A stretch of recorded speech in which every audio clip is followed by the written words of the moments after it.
Hello everyone, welcome to अकेड ग्रो। अगर आप इस चैनल पर नए हो तो चैनल को सब्सक्राइब कर लें। इस चैनल पर फिजिक्स पढ़ाई जा रही है।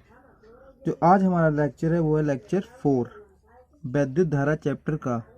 तो इसमें जो हमारा पहला टॉपिक है जो कि अपने लोग स्टडी करेंगे वो करेंगे प्रतिरोध की ताप पर निर्भरता। इसमें ये देखेंगे कि प्रतिरोध पर ताप किस तरीके से निर्भर करता है। तो इसमें आपको स्क्रीन पे दिख रहा होगा इसकी डेफिनेशन भी कि किस तरीके से निर्भर करता है कि किसी धात्विक तार का ताप बढ़ाने पर तार का वैद्युत प्रतिरोध बढ़ जाता है। किसी भी तार का ताप अगर बढ़ाओगे तो उसका जो प्रतिरोध है वो बढ़ जाएगा। प्रतिरोध क्या होता है? किसी भी चालक तार में बहने वाली धारा का जो विरोध करता है उसे प्रतिरोध कहते हैं। मतलब कि धारा किसी वायर में जा रही है और उसका विरोध करे, उससे उस डायरेक्शन में ना जाने दे, तो उसे कहते हैं प्रतिरोध। दूसरे शब्दों में बोल सकते हैं कि ताप के बढ़ने पर तार की वैद्युत चालकता कम हो जाती है। मतलब कि प्रतिरोध बढ़ जाता है तो चालकता कम हो जाती है, यानी कि करंट जो सप्लाई होता है वो कम हो जाता है। तो ताप पर किस तरीके से निर्भर करता है वो आप इस फॉर्मूले से निकाल सकते हैं। आर टी बराबर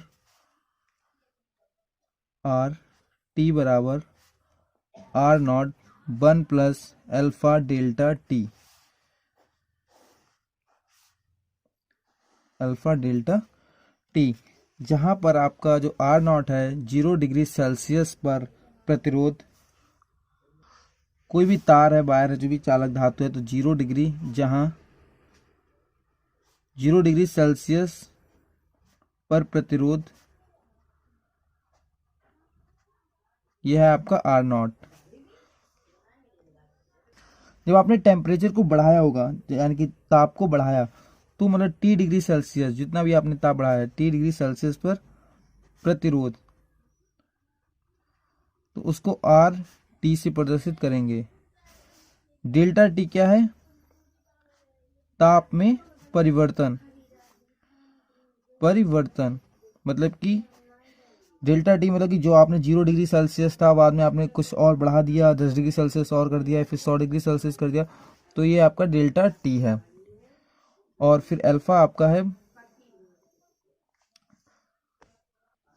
प्रतिरोध ताप गुणांक, प्रतिरोध ताप गुणांक, जिसे अल्फा से प्रदर्शित करते हैं। तो आर टी जब भी आप टेम्परेचर बढ़ाओगे तो उसके लिए प्रतिरोध निकाल सकते हो इस फॉर्मूले से। इसको एक क्वेश्चन से करके देखेंगे। आपको क्वेश्चन आपकी स्क्रीन पे दिख रहा होगा।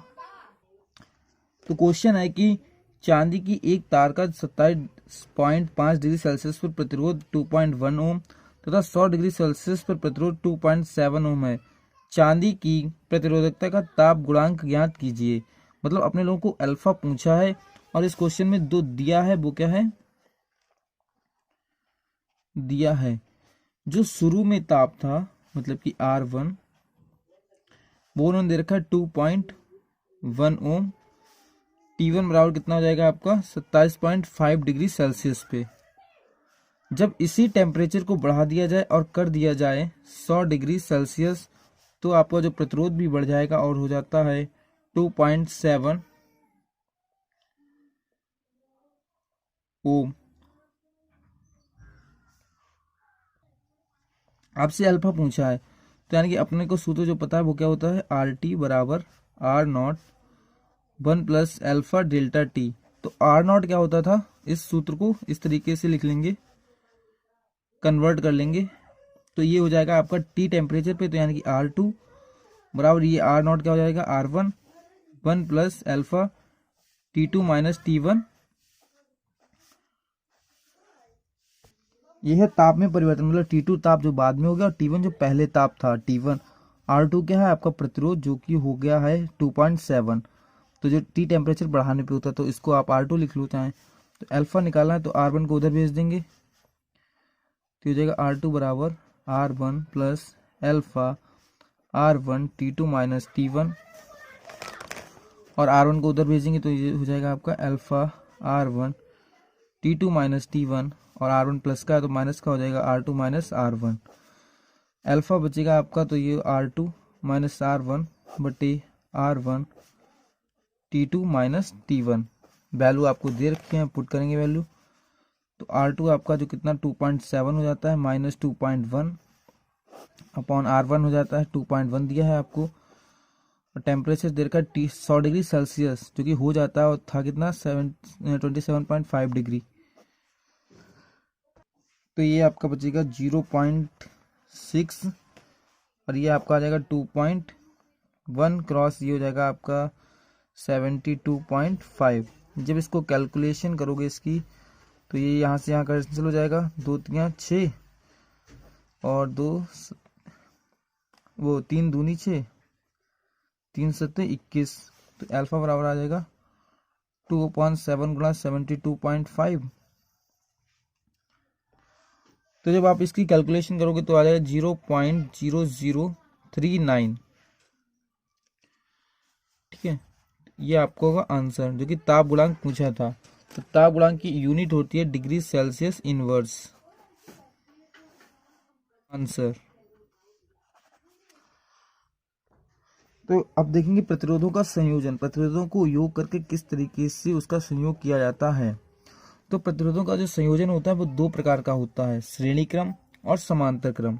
तो पहला देखेंगे श्रेणी क्रम संयोजन किस तरीके से किया जाता है। तो पहला हेडिंग है श्रेणी क्रम संयोजन। क्रम संयोजन, तो इस संयोजन की जो इम्पोर्टेंट पॉइंट है वो है कि कॉन्सेप्ट है, एक तरीके से इसको अप्लाई करके देखेंगे और आराम से इसका संयोजन निकल आएगा। तो श्रेणी क्रम संयोजन में क्या होता है, माना एक प्रतिरोध का दूसरा सिरा दूसरे प्रतिरोध के पहले सिरे से जोड़ते हैं और दूसरे प्रतिरोध का दूसरा सिरा तीसरे प्रतिरोध के पहले सिरे से जोड़ते हैं। पहला प्रतिरोध इसके एक सिरा ये है जिसको दूसरे प्रतिरोध के पहले सिरे से, और दूसरे प्रतिरोध के दूसरे सिरे को तीसरे प्रतिरोध के पहले सिरे से जोड़ते हैं। ये आपका R1 प्रतिरोध है, ये R2 है, ये R3 है, जिसको किसी बैटरी से कनेक्ट कर देंगे। ये टोटल मान लो A और B पॉइंट हैं, ये प्लस टर्मिनल ये माइनस टर्मिनल, जिससे कि करंट होगा, इसका जो पोटेंशियल है विभव है वो V है और इससे जो करंट होगा वो बैटरी से निकलेगा I। तो इसमें जो क्या लिखा हुआ है, जो कि ऊपर पॉइंट है कि इस संयोजन में सभी प्रतिरोधों में से वैद्युत धारा एक ही बहती है। जो धारा है I इधर से जाएगी, पूरे सर्किट से निकलते हुए इधर से निकल के फिर से बैटरी में चली जाएगी I धारा। लेकिन जो इनके लिए विभव होंगे वो प्रतिरोध के अनुसार होंगे। इसके लिए जो V1 होगा, इसके लिए V2 होगा और इसके लिए जो प्रतिरोध होगा वो V3 होगा। तो इसमें देख लेंगे, अतः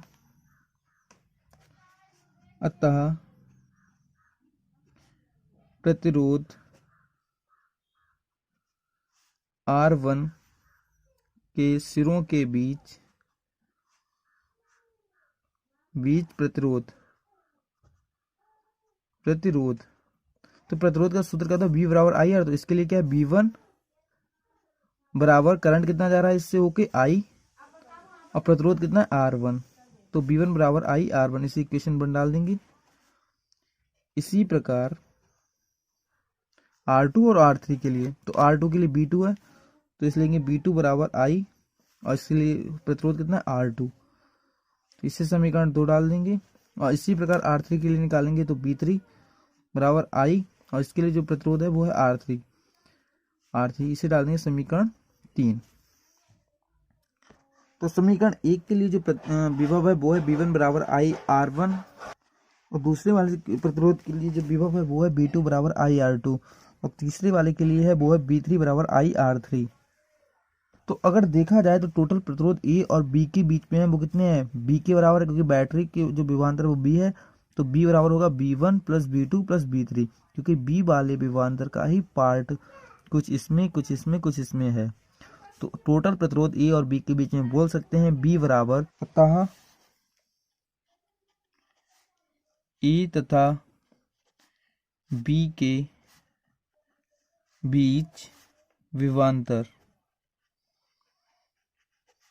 तो कितना हो जाएगा, V बराबर V1 plus B2 plus V3।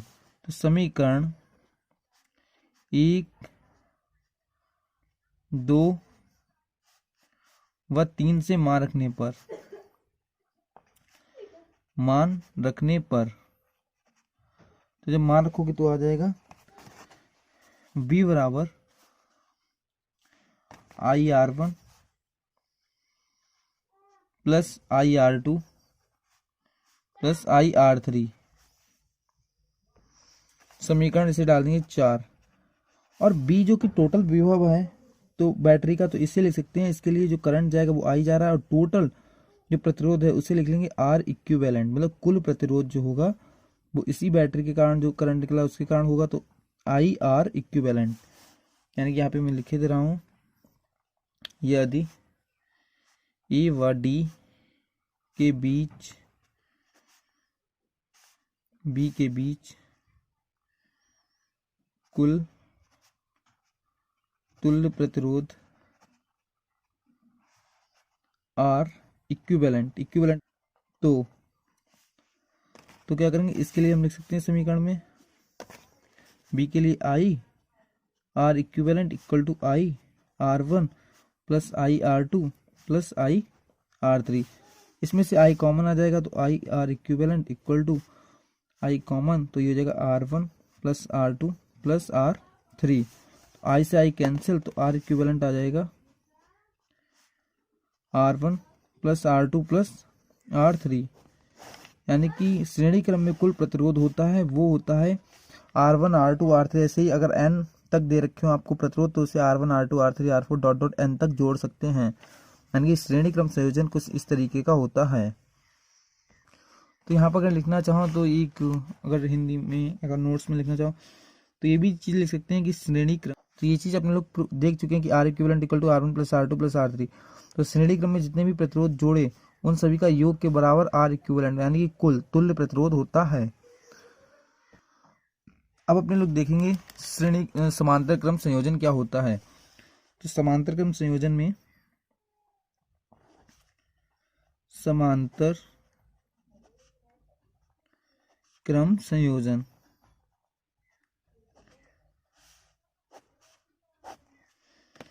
तो इसके लिए जो इम्पोर्टेंट पॉइंट है वो मैं यहाँ पे नोट करा दे रहा हूँ कि इसमें क्या होता है, विभवांतर सभी के लिए सेम होता है लेकिन जो करंट होता है, धारा होती है, वो अलग अलग होती है।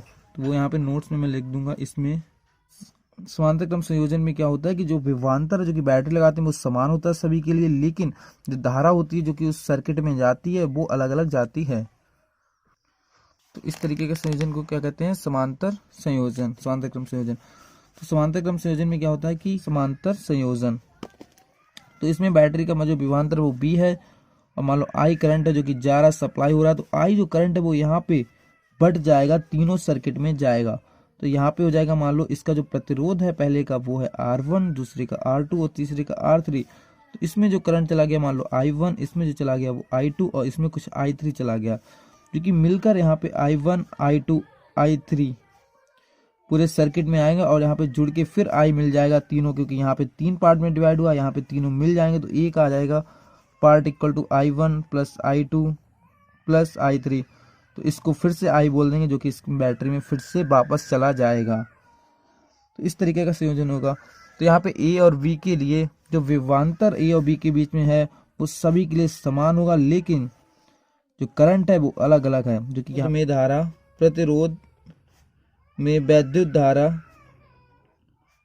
तो कितना I1 इक्वल टू, इसका जो फॉर्मूला होता है वो क्या होता है, V अपॉन R। तो B जो विभव है उसी के लिए समान होगा, वो तीनों प्रतिरोधों के लिए समान है, अपॉन R। R1 I1 जो R1 प्रतिरोध है उसमें I1 धारा जा रही है, तो समीकरण 1 लिख सकते हैं इसको। इसी प्रकार R2 तथा R3 प्रतिरोध में विद्युत धारा, तो ये हो जाएगी इसके लिए R2 वाले प्रतिरोध के लिए I2 बराबर V, विभव समान है, R2 प्रतिरोध वाले तार में जा रही है तो R2, समीकरण इसे दो लिख सकते हैं। इसी पूरा R3 बराबर V अपॉन R3, इसको लिख सकते हैं समीकरण 3। बेसिकली इसमें हो क्या रहा है कि जो I धारा है जो कि इस बैटरी से निकल रही है और वो I1 I2 I3 पार्ट में डिवाइड होके मतलब बट के जा रही है तीनों तारों में, तो इसके लिए लिख सकते हैं I इक्वल टू है I1 प्लस I2 I3, मतलब इन तीनों के बराबर है। जो कि कुल धारा है I यहाँ पे, जो I1 I2 I3 के बराबर है। तो लिख सकते हैं I बराबर I1 plus I2 plus I3। अतः परिपथ में वैद्युत धारा जो कि बराबर है I, जो कि कुल धारा है, बराबर I1 plus I2 plus I3। तो समीकरण 1 व 2 से मार्क देने पर, समीकरण 1 2 व 3 से मान रखने पर तो ये हो जाएगा I बराबर B upon R1 plus B upon R2 plus B upon R3। ठीक है, और यहाँ पे मान लेंगे यदि A व V के बीच तुल्य यानी कि कुल तुल्य प्रतिरोध R इक्विवेलेंट को हिंदी में बोलते हैं तुल्य, तो इसीलिए EQ लिख दिया है, इक्विवेलेंट है। तो यहाँ पे जो प्रतिरोध होगा टोटल समीकरण में रखेंगे, तो B अपॉन नीचे कितना आ जाएगा R इक्विवेलेंट इक्वल टू, इसको ही नीचे लिखेंगे क्योंकि B अपॉन R बराबर करंट होता है, I बराबर B अपॉन R, तो V upon R1 plus B upon R2 plus B upon R3। इसमें B कॉमन ले लेंगे, तो B upon R equivalent equal to V यहाँ पे कॉमन आ जाएगा 1 upon R1 plus 1 upon R2 plus 1 upon R3। तो इस चीज़ को लिख सकते हैं ऐसे कि B अपॉन R, इसको B से B कैंसिल हो जाएगा, तो 1 upon R equivalent equal to ये कैंसिल हो जाएगा, तो जाएगा 1 upon R1 plus 1 upon R2 plus 1 upon R3। तो ये समांतर क्रम संयोजन हो जाएगा। समांतर क्रम संयोजन में जो 3 प्रतिरोध लिए थे तो वो आए 1 upon R1 plus 1 upon R2 plus 1 upon R3। ऐसे ही और भी होते तो वो भी इसमें ऐड हो जाते 1 upon R4 dot dot n तक। तो इसमें बोल सकते हैं कि पार्श्व यानी कि समांतर क्रम को ही पार्श्व क्रम कहते हैं, में जुड़े हुए प्रतिरोधों के तुल्य प्रतिरोध का तुल्य यानी कि 1 अपॉन R का व्युत्क्रम का मतलब होता है 1 के बटे में, तो 1 अपॉन R इक्विवेलेंट उन प्रतिरोधों के व्युत्क्रमों में यानी कि 1 के बटे में के योग के बराबर होता है, तो 1 upon R1 plus 1 upon R2 plus 1 upon R3। Basically यही बात लिखी है यहाँ पे। तो गाइस आई होप आपको लेक्चर समझ में आया होगा। अगर चैनल पर नए हो तो चैनल को सब्सक्राइब कर लें, ज़्यादा से ज़्यादा शेयर करें और लेक्चर को लाइक करें। Thank you.